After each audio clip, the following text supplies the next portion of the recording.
My name is Nova Kessler. I am 33 years old, and I live in Willowmere, Michigan, a quiet town where the surface looks calm and the streets hum with familiar routines, while underneath people carry their own weathered storms. And I have learned to carry mine with as much grace as I can manage, because I rebuilt my life here after a betrayal that cut deep and taught me to watch the world with new eyes. And I am a graphic designer who works at a small marketing studio on the main street, a place that smells like coffee and printer ink and old paper. And I move through this town with a steady patience, a careful gaze, and a habit of keeping a notebook in my pocket where I write tiny observations about people and light. Because small details feel like tiny lifelines, and I have a fondness for warm tea and late-night piano tunes. And I am the kind of person who believes in loyalty, who believes that trust is a garden that must be watered every day, even on days when the soil seems hard and stubborn. And I used to think a relationship could bloom without patience, until the day my life fractured in a way that all the quiet in Willowmere could not smooth over. And in that moment, I found myself facing a problem that felt as big as the town itself, a problem that attacked my sense of safety, a problem that arrived in the form of a betrayal by the person I loved most, my girlfriend Elise, who had become close to my coworker Daniel. And the unsettling thing was not merely the act of cheating, but the way the truth unfolded in slow, careful lies that stacked up like a pile of smooth stones hiding a cliff. And at first the signs did not look dramatic enough to be precise. But the tremor in my heart grew louder with every text that did not sound right, and with every late night at the office when Elise would joke about a work dinner turning into something more. And I began to see a pattern in their conversations that did not belong to us.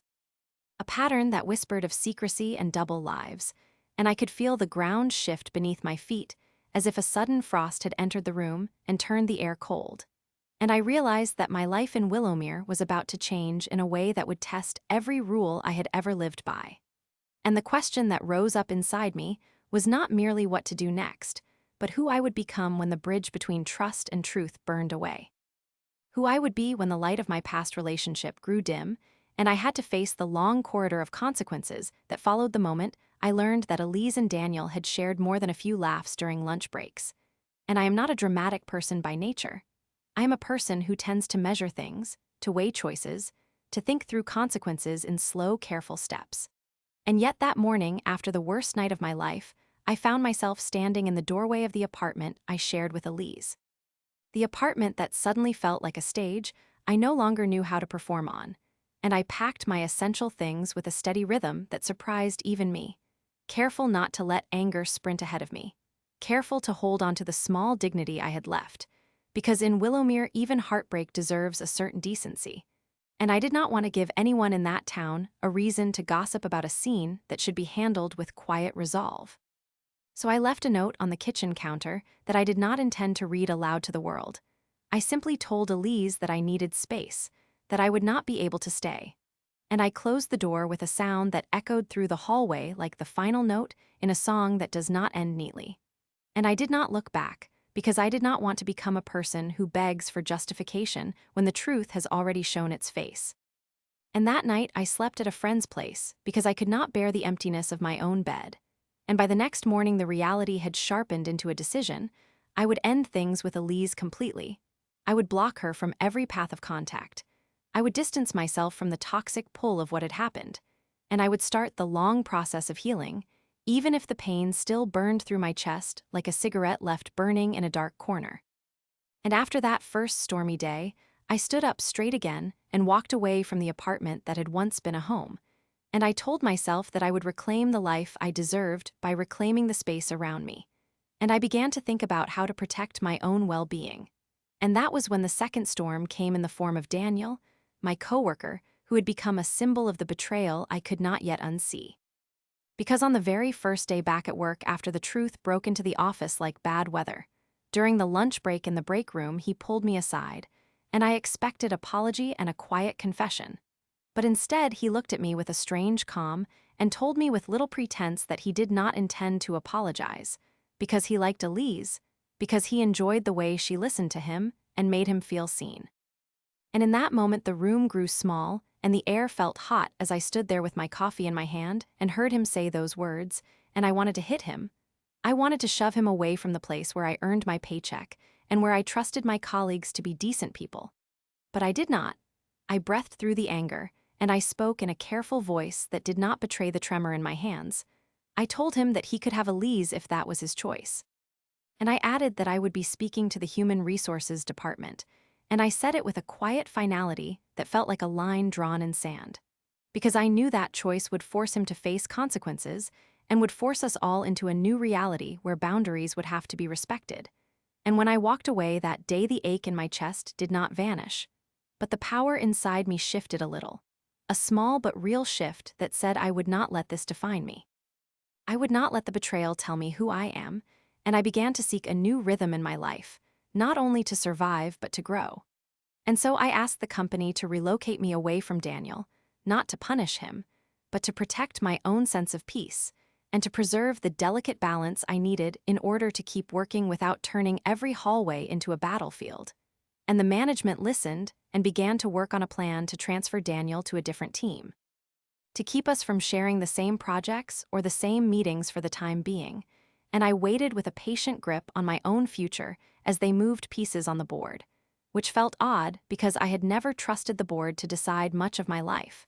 But this felt like a kind of mercy, a way to prevent the daily reminders of his presence from becoming the soundtrack of my days. And during this time, I also began to think about my living situation.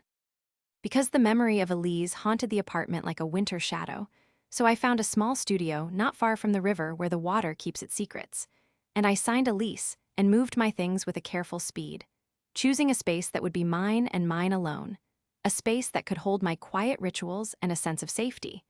And the quiet of that little place began to work its own small miracles, as I painted a wall with a soft color that felt like the first good breath after a long struggle, as I arranged a shelf with the little books I keep for comfort, as I placed a lamp by the window to catch the late afternoon light in a way that made the room feel almost like a friend. And I told myself that this new home would be where I learned to trust again, not in a reckless way, but in a careful, honest way. And I began to throw myself into my work with renewed focus. I started to attend therapy sessions to untangle the tangle of hurt and fear that had grown inside me. I began to run at dawn along the river trail to remind myself that my body could still move with strength. I joined a local book club for people who had faced similar storms so that I could hear other stories and feel less alone. And I found comfort in small rituals, like brewing tea in a way that made the room smell like calm. And I kept a journal where I wrote about every small victory and every stubborn setback. Because I knew that healing would not come from a single breakthrough, but from many steady days in a row. And I learned to observe the way Elise's memory would slip into my thoughts at odd moments. Sometimes with a pinch of anger, sometimes with a pang of loss, sometimes with a reminder that I had once believed in a future with her that was never meant to be. And I also learned to recognize the bright spots that followed the long nights, like meeting a coworker named Lena who saw me as more than a broken heart, who offered a listening ear and who treated my fears with kindness, and who did not rush me to feel something I could not yet feel. And there was a growing sense in me that I was not alone, that the town itself, with its quiet streets and its patient people, could be a kind witness to my process. And this village of Willowmere, which I had once believed to be a backdrop to my life, began to reveal itself as a space where I could practice becoming whole again. And as the weeks stretched into months, I began to notice a shift in how I viewed trust, not as a fragile thread that might snap at any moment, but as a choice I could make again and again, a choice to be honest with myself and with others, a choice to set boundaries that would shield me from harm while still allowing the possibility of genuine connections.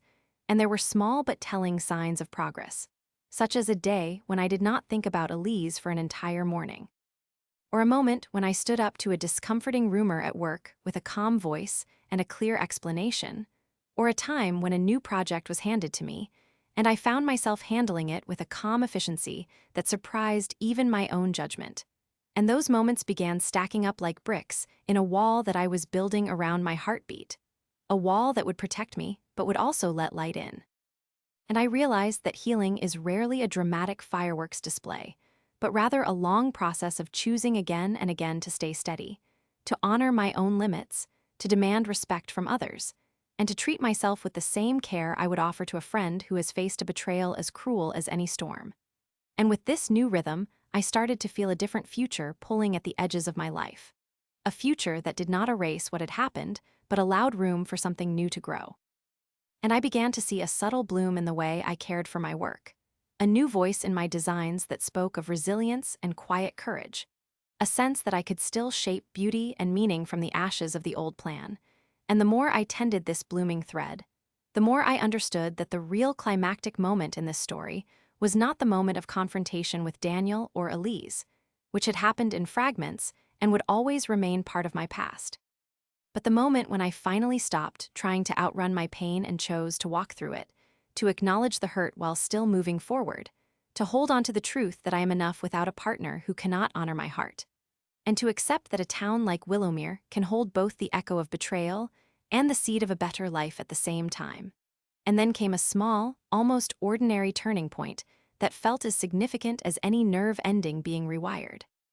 When I was invited to help a younger coworker who was going through a similar heartbreak, when I found myself listening to her with patience and telling her what I wish I had known at the start of my own trouble, when I explained that trust is a daily choice and that healing is a practice rather than a moment, and in teaching her I learned how to forgive myself for the mistakes I had made in the past and how to grant myself permission to rebuild.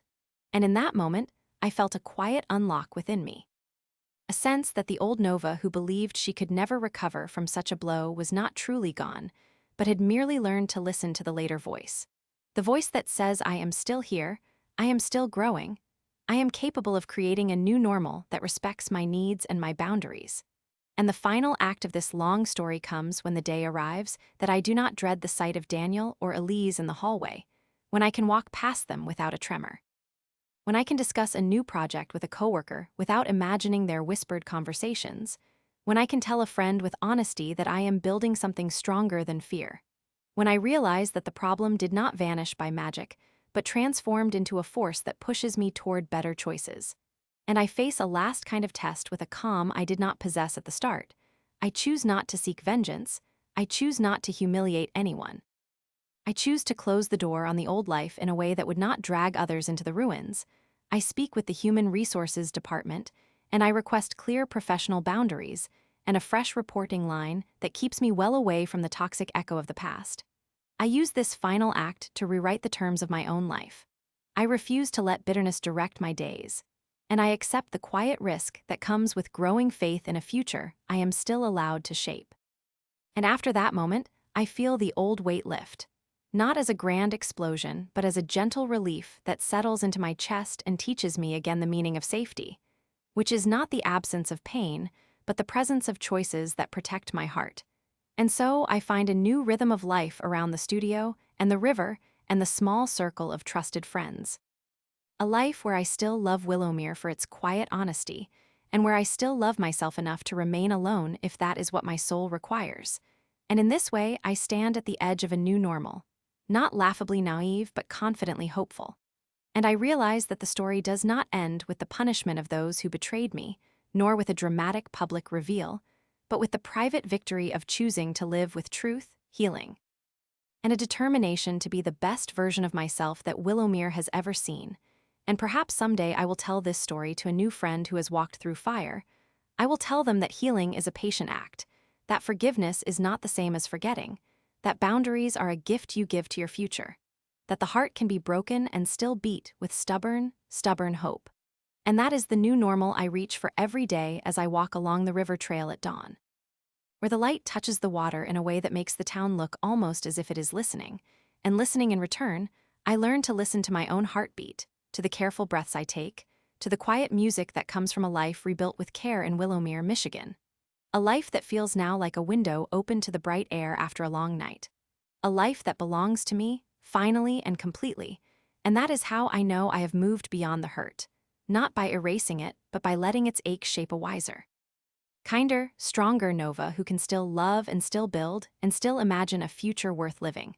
A Nova who has learned that trust may be earned again, one careful step at a time, in a town that learned to forgive not as a gesture of forgetting, but as a promise to stay present for the next chapter. And so the chapter closes in its own quiet way with me standing in the studio, the river glittering outside the window, a cup of tea cooling beside a notebook filled with plans and small victories. And I realize that my story is not only about betrayal but about becoming. And I am becoming someone who can endure, someone who can forgive, someone who can choose to move forward with a steady heart. Because in Willowmere, Michigan, healing is not a rumor but a daily practice. And I am practicing it now, one gentle breath at a time.